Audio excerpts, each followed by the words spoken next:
All right, Shalom. First off, I want to give all praises, honor, and glory to Yahweh, Bahashem, Yahweh Shah, Bahashem Rakakwadash. I want to give double honors to the apostles, the bishops, and elders of Great Millstone, and the sincere Shalom to the Ankim out here that's doing and pushing this work in truth and in sincerity. When going on this video, talking about Judgment Day, okay, equals the day of the Lord, okay?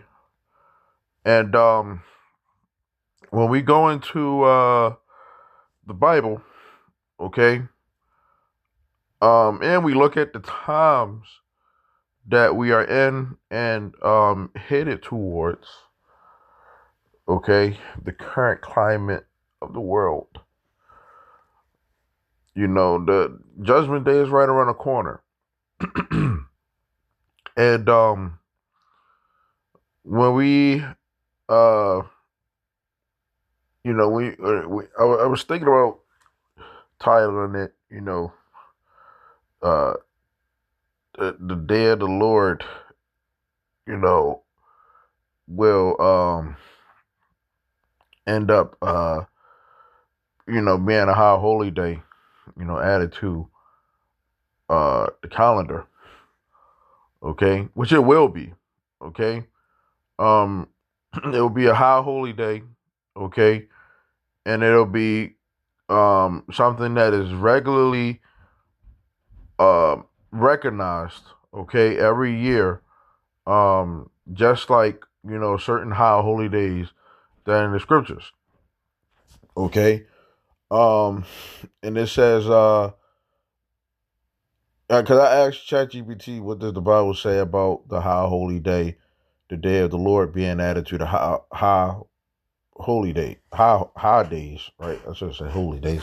It says the Bible speaks about the day of the Lord as, and in the Lord's name is Yahweh, Yahweh Shah. Okay, it says as future major judgment, but is not listed among the regular yearly high holy days. The feast like Passover, the memorial, the blowing of the trumpets, the Day of Atonement, etc. Instead, the prophets described it as a prophetic day of destruction and judgment that will eventually come upon the earth. Many Hebrew Israelites, including camps like Great Millstone, the Great Millstone is a camp of prophecy, speaking prophecies, okay, breaking down the scriptures. It says, speak about it as the ultimate fulfillment that will overshadow the other holy days because it brings the kingdom and the destruction of Babylon. Okay? It says the high holy days given in the law, the actual appointed high holy days were given in the law through Moses. Speak unto the children of Israel and say unto them concerning the feast of the Lord. There's Leviticus 23 and 2. It says, concerning the feast of the Lord, which you shall proclaim to be holy convocations, even these are my feast. These include Passover, Feast of Unleavened Bread, which is inside of the Passover, which the Passover is, coming up. Okay. Um, First fruits, the Feast of Weeks, Pentecost, Feast of Trumpets, Day of Atonement, Feast of Tabernacles. These are the commanded yearly holy days. The day of the Lord is a future terrible day, and we're going to get more scriptures on the day of the Lord. Okay, the prophets describe the day of the Lord as a massive day of judgment, destruction, and the Lord intervening in the earth. Joel 2 and 31, the sun shall be turned into darkness and the moon into blood before the great and terrible day of the Lord come. Amos 5 and 18, woe unto you that desire the day of the Lord. To what end is it for you?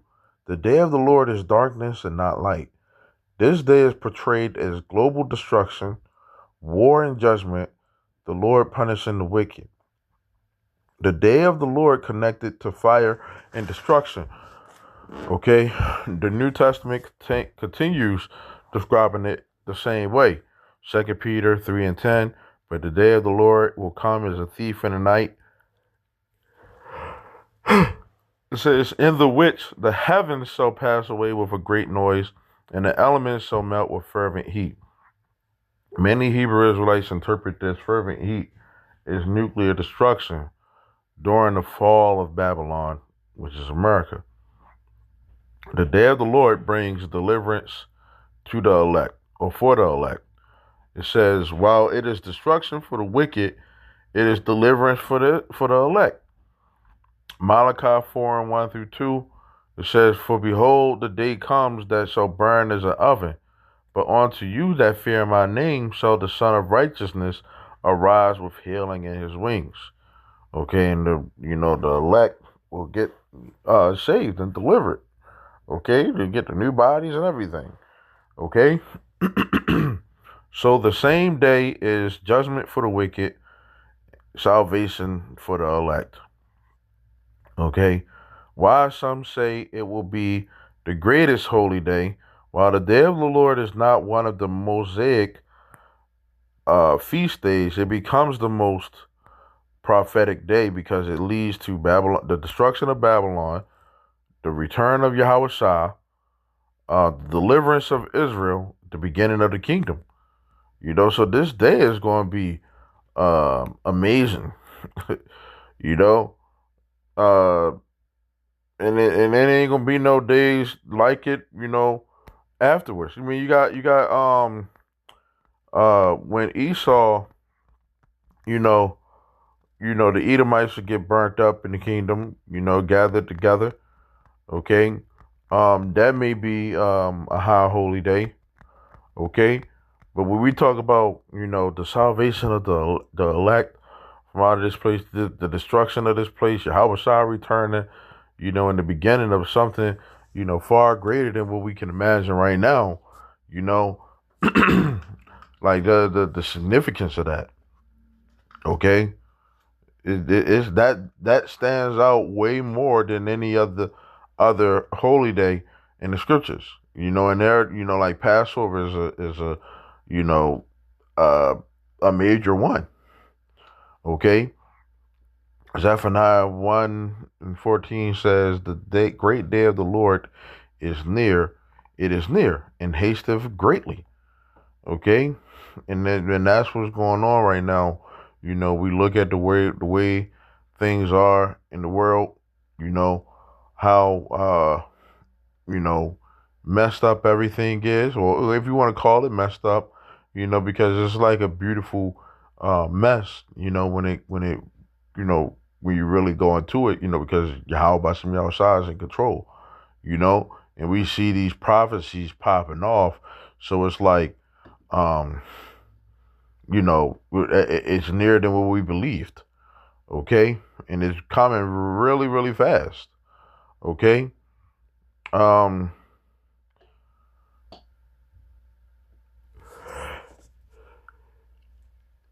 excuse me. Um, so yeah, I'm gonna go from there. I'm gonna get some scriptures on the day of the Lord. Okay.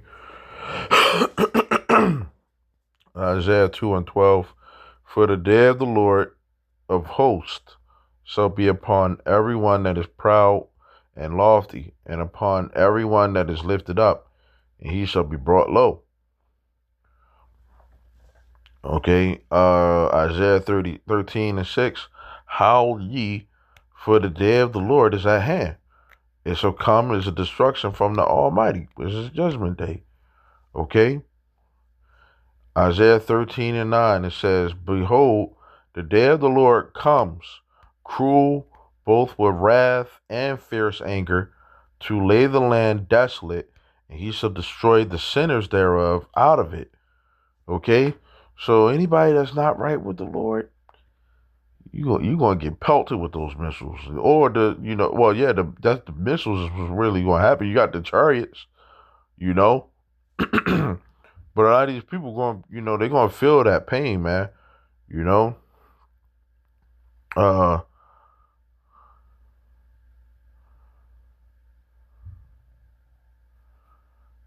this is Isaiah 34:8. For it is the day of the Lord's vengeance and the year of recompenses for the controversy of Zion. And this could happen this year. Okay, this could be the year of the paybacks. Of all these things that's going on. This could be the year. Okay, could be next year. Could be, the year after. You know, you see all these things going on. You see enemies. Getting paid back. You know, um, Jeremiah 46:10. For this is the day of the Lord God of hosts, a day of vengeance, that he may avenge him of his adversaries. And the sword shall devour, and it shall be satiate and made drunk with their blood. For the Lord God of hosts hath a sacrifice in the north country by the river Euphrates. Okay.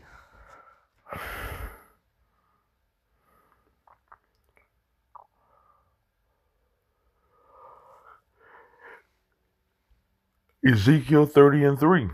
For the day is near, even the day of the Lord is near, a cloudy day. It shall be the time of the heathen. Okay, and these heathens gonna realize that the Lord ain't dealing with them. Okay.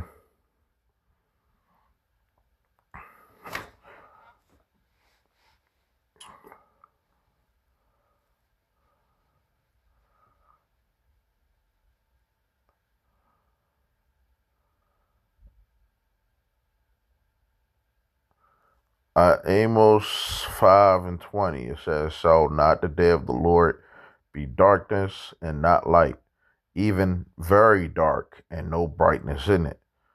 Okay, so the way that this is going to happen, man, is it ain't going to be no doubting that that the Lord is real. Okay, uh, people ain't going to be laughing and smiling and giggling. You know, it's going to be a day of things being laid to waste, man. Okay, it's Obadiah 1:15. For the day of the Lord is near upon all the heathen. As thou hast done, it shall be unto thee. Your reward shall return upon your own head. Okay?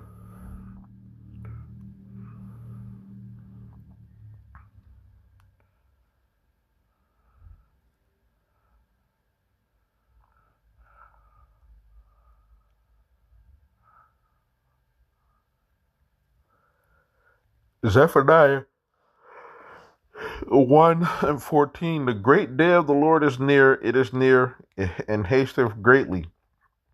Even the voice of the day of the Lord. The mighty man shall cry there bitterly.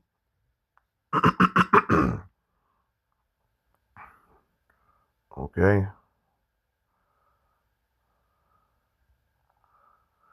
Zephaniah 2:3. Seek ye the Lord, all ye meek of the earth, which have wrought his judgment, seek righteousness, seek meekness.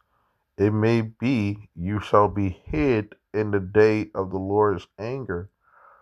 Okay, because the Lord, man, once the Lord send off those missiles, it ain't gonna be nothing for this. Ain't nobody gonna be able to turn them back. Who's gonna stop the Lord? Shoot those missiles down. All those missiles. We gotta stop it.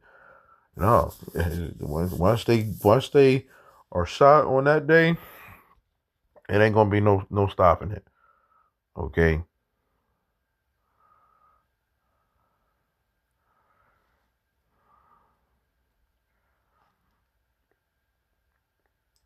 This is First Thessalonians 5:2. It says, "For yourselves know perfectly that the day of the Lord so comes as a thief in the night."